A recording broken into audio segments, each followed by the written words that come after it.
Hi everyone, this is the story of my abusive mother-in-law and my useless husband who never protected me. I'm using fake names because I don't want to be identified. Sharing my story is one thing, but dealing with real-life drama is another, so I'd rather stay anonymous. Let's say my name is Peyton, my husband is Grant, and my mother-in-law is Joanne. My grandma, Lily, is the only reason I'm still here today. Let me start from the beginning. Grant was a pretty good boyfriend, and I was deeply in love with him, ready to marry him. So when he proposed, I said yes right away. But after that, everything changed. I started noticing red flags. Grant and his mother were extremely close, and it was clear that Joanne controlled him. Joanne was the one who started causing problems. She lived with us and depended on her son for everything. One day, she came to me with some papers and said, "Peyton, you need to sign these papers right now. It's better for you if you do." I asked, "What are these papers, Joanne?" She replied, "This is a prenup that you both need to sign. It says that in case of a divorce, neither of you can claim anything from each other. Sign it now." I was shocked and asked, "Did you really make a prenup without even talking to us? This is humiliating, Joanne. Why would you do that?" She said, "I did this so you can't take my son's money if you divorce. You earn less than him and this house is his. We can't trust you to not take everything." I was furious and said, "This is insane, Joanne. I'm not the bad person you think I am. I'm not signing this just like that. I'm insulted that you didn't even talk to us about it." To my surprise, Grant said, "Actually, I know about the prenup. It's not a big deal, Peyton. If you're not with me for money, you shouldn't have a problem signing it." I was shocked that Grant and Joanne discussed this without telling me. No, I wasn't with Grant for his money. I didn't earn much, but I had a big inheritance coming my way, which I hadn't told Grant about yet. Grant and I fought for days, and Joanne kept insulting me for not signing the papers. I eventually went to my grandma for help. She listened to everything and then said, "Honey, are you sure you want to marry this man? I don't think he's the right one for you. You two aren't even married yet, and he's already making plans with his mother against you." I replied, "It's just this one problem, Grandma. I really love Grant, and he loves me too. I can't imagine marrying anyone else. He's a good man." Grandma said, "If you've made up your mind, then go ahead and sign the prenup. I'll have my lawyer look it over, but I have one request. Never tell them that your grandparents are millionaires. I don't want them to know." I said, "I haven't told them anything yet, Grandma, but why don't you want me to say it?" She replied, "I understand things better than you, Peyton. You're seeing them through rose-colored glasses.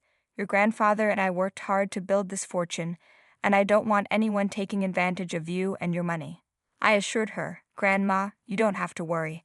I won't tell them anything since you asked me not to. Besides, Grant is a good man, and he'd never do that. If his mother gets out of hand, I'm sure he'll protect me." But I was wrong.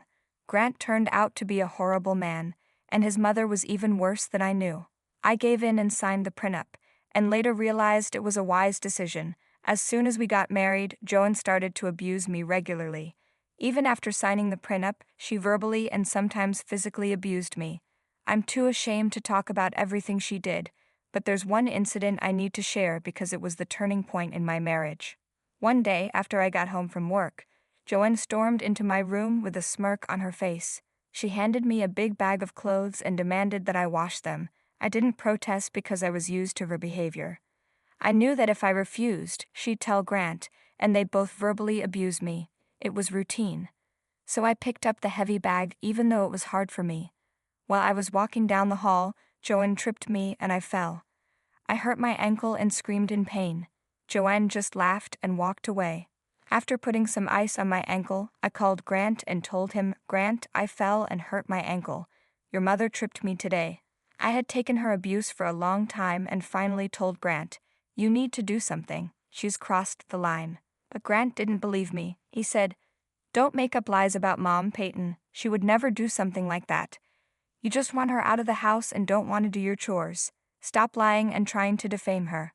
I pleaded, "I'm not lying, Grant. Please believe me." But he replied, "Don't waste my time, Peyton. Go back and do the chores Mom gave you. I don't want to hear another complaint."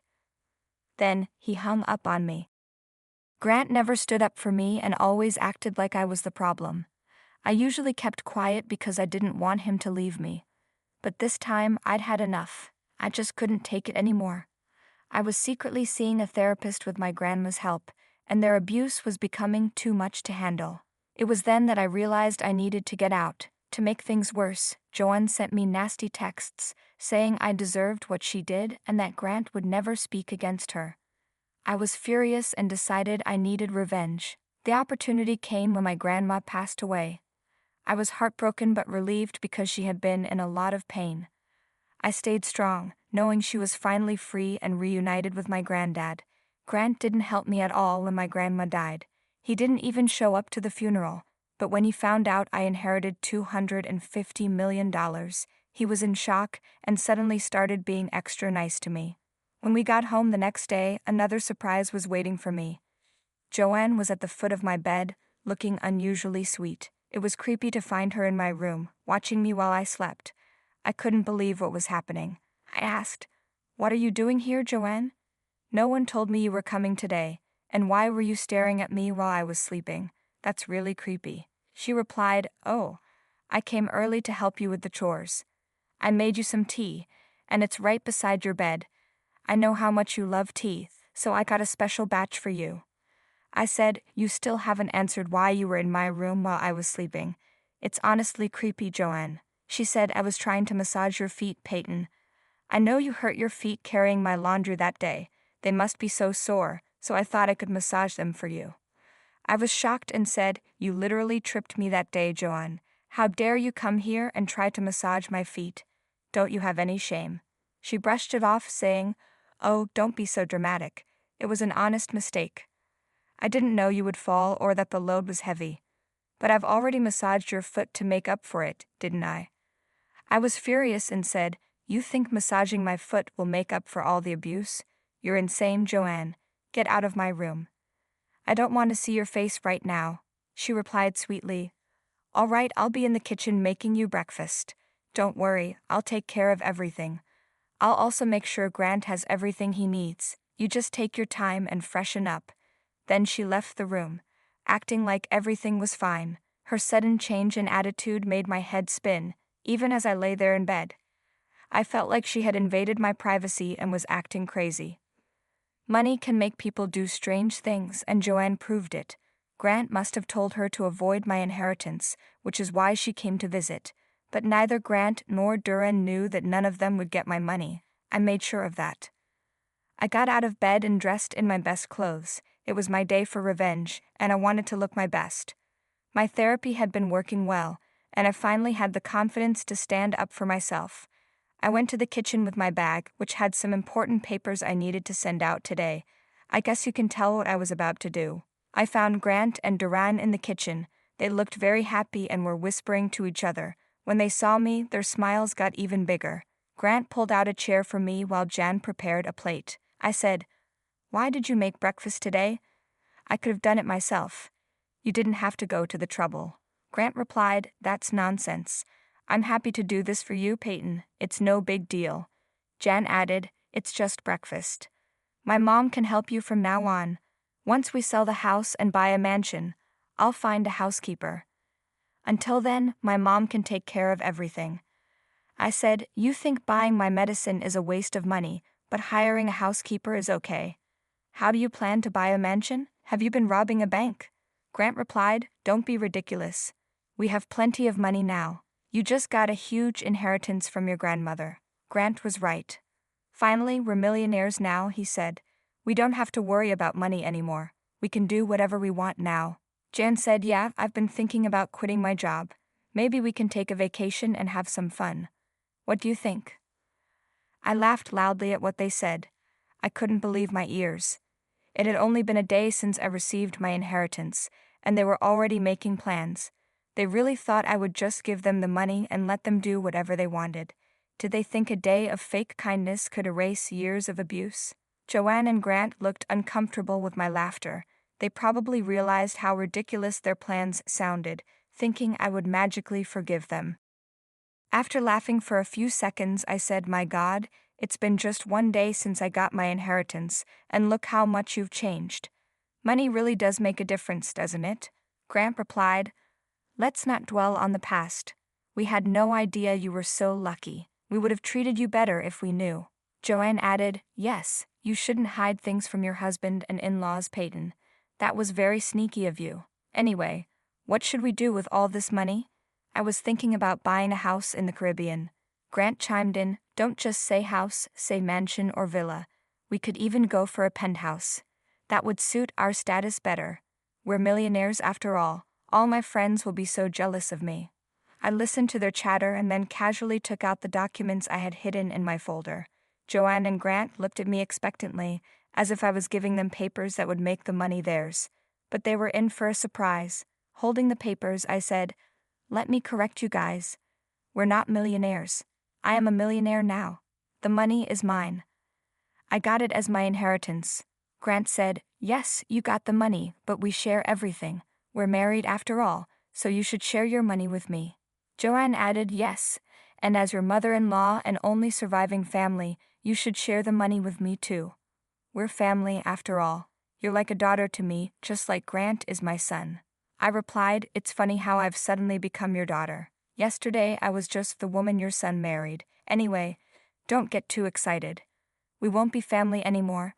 Not that we ever really were. Grant looked confused.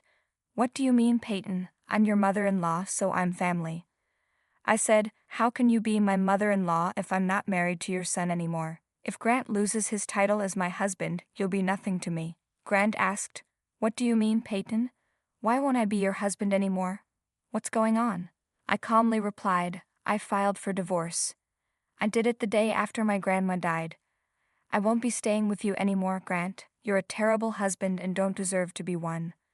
I threw the divorce papers on the table.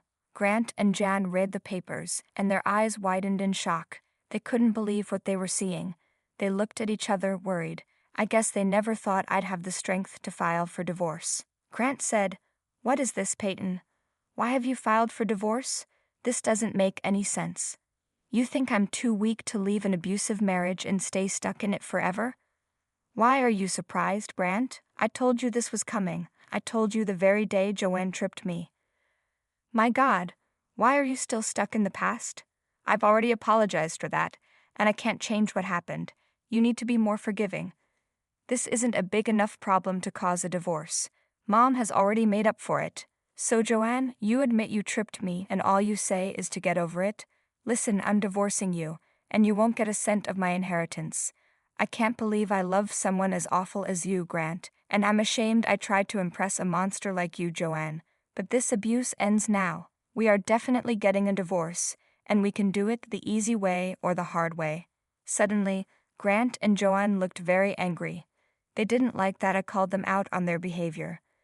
They knew I was serious since I had already filed for divorce. It wasn't a threat to get what I wanted. I meant it. But now that I had a lot of money, they said, what's the point of divorcing me, Peyton? You have more money than me. But your inheritance is a marital asset, so I'll get half of it anyway. You might get half, but most of it will go to the lawyers, I replied. Did you forget about the prenup you and your mother forced me to sign? I'm sure my dear mother-in-law can remind you. She was adamant that we sign a prenup. It suddenly hit them that they had messed up. They had no idea I'd become a millionaire one day. The prenup was supposed to protect them because they knew no sane woman would stay with them after their abuse. But this time they just played themselves. The prenup was a long time ago, they said. I'll talk to a lawyer and see what we can do. We won't let you walk away with all that money. You're doing this to threaten us. You can't do anything to us, Peyton. We'll take your money and do what we please with it. So you plan to fight me in court? I asked. Don't worry, Peyton. We'll make this hard for you. You can't get divorced without my signature, remember that. Really, Grant? You're going to make this difficult for me? That's not a problem. I'm prepared for everything. I have some leverage of my own. What do you mean, Peyton? Joanne asked. Joanne, remember how you admitted to tripping me and abusing me in those texts? I'll use them to file a report with the police. That would be interesting, wouldn't it? No. You won't do that to me. I'll delete all the texts. Don't worry, Joanne, I've already saved them and sent them to some friends. Trust me, I'm fully capable of reporting you to the police. I can also show how Grant knew and did nothing to protect me. It'll be a tough battle for you in divorce court." Joanne and Grant immediately started apologizing, realizing the trouble they were in. They thought I had let go of the incident, but I was just waiting for the right moment. Now, Joanne and Grant were in deep trouble and didn't know what to do. I took the divorce papers and left the house, planning to collect my things the next day. Grant and Joanne tried to stop me, saying, "Don't walk away from us, Peyton. Let's sit and talk about this. We can handle the situation like adults without making any rash decisions." "Where will you go anyway? Let's talk about it." "I'm moving into my grandmother's house. It's already in my name.